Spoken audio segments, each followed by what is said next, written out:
BJP ने 2019 चुनाव के लिए अपना संकल्प पत्र सामने लाया है और कांग्रेस कहती है कि संकल्प पत्र नहीं बल्कि झांसा पत्र है और उसको माफ़ी मांगनी चाहिए थी बीजेपी को जो उन्होंने वायदे पूरे किए। सर, कांग्रेस ने सीधे सीधे आरोप लगाए कि माफ़ी मांगनी चाहिए। मैं समझता हूँ कांग्रेस बौखला गई है।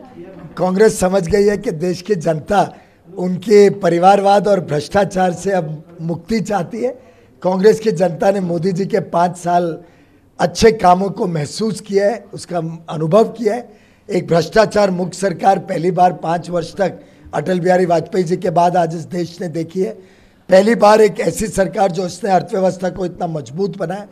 पहली बार एक ऐसी सरकार जिसने विश्व में भारत का स्थान और गौरव को बढ़ाया है। पहली बार एक ऐसी सरकार जिसने मुंह तोड़ जवाब आतंकवाद को दिए। मैं समझता हूँ कांग्रेस ने स्लोगन के अलावा 55 साल देश के ऊपर राज करके सिर्फ गरीबों के लिए झूठे नारे दिए और आज उनको ध्यान आ गया कि ये संकल्प में जो इतना दृढ़ विश्वास दिखाई देता है वो कांग्रेस को समझ नहीं आ रहा है। आज बौखला गई कांग्रेस। पीयूष जी, उन्होंने एक बकायदा 125 ऐसे पॉइंट्स लाए हैं जिन्होंने 2014 में उनका कहना है कि 125 वायदे हैं जिसको तोड़ा है कांग्रेस, बीजेपी ने। कांग्रेस ही कह रही है। मैं समझता हूं कि उसमें से कोई बुनियादी बात उनकी है नहीं। मैंने तो आप सबके समक्ष 2 दिन पहले रखा ही था कैसे कांग्रेस वर्षों से वादे कर रही है, कभी पूरे नहीं करती है। मैं दावे के साथ कह सकता हूं हमने हर वादे पे काम शुरू किया है। कई वादे पूरे हुए, कई वादे कंटिन्यूइंग गवर्नमेंट है चलेंगे। रोजगार चैप्टर नहीं है, जीएसटी नहीं है, नोटबंदी का कोई जिक्र नहीं क्योंकि है। इस सब पे हमने अच्छे काम किए हैं। आखिर जब इंफ्रास्ट्रक्चर बनता है, लाखों करोड़ रुपए लगते हैं, तो स्वाभाविक रूप से लोगों को काम मिलता है। ऐसे तो हवा में से तो इंफ्रास्ट्रक्चर बनता नहीं है।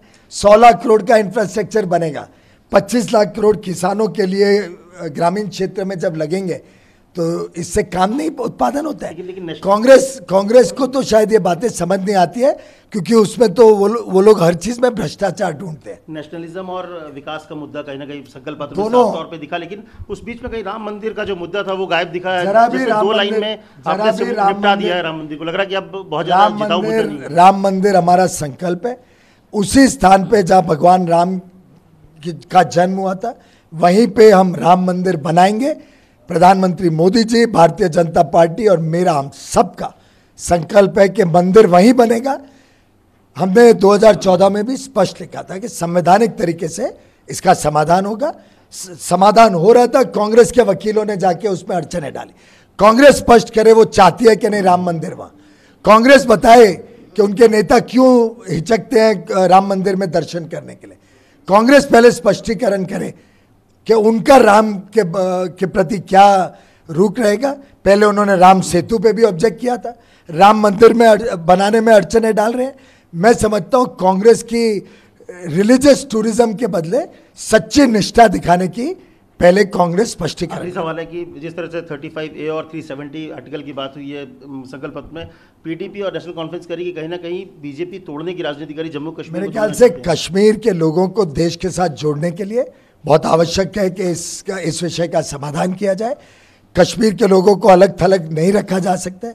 देश के नेशनल मेन स्ट्रीम में आएंगे, विकास होगा और उनका आगे का भविष्य भी उज्जवल होगा। बहुत धन्यवाद। साफ तौर पर उन्होंने कहा कि जो संकल्प पत्र है जो 2014 में जो सरकार है उसी की सतत प्रक्रिया का एक हिस्सा है और जो डेवलपमेंट शुरू किया गया है उसी को पूरा करने के लिए हम आगे भी सरकार बनाएंगे। कैमरा मस्तान सिंह के साथ अमित कुमार, दिल्ली, News 24।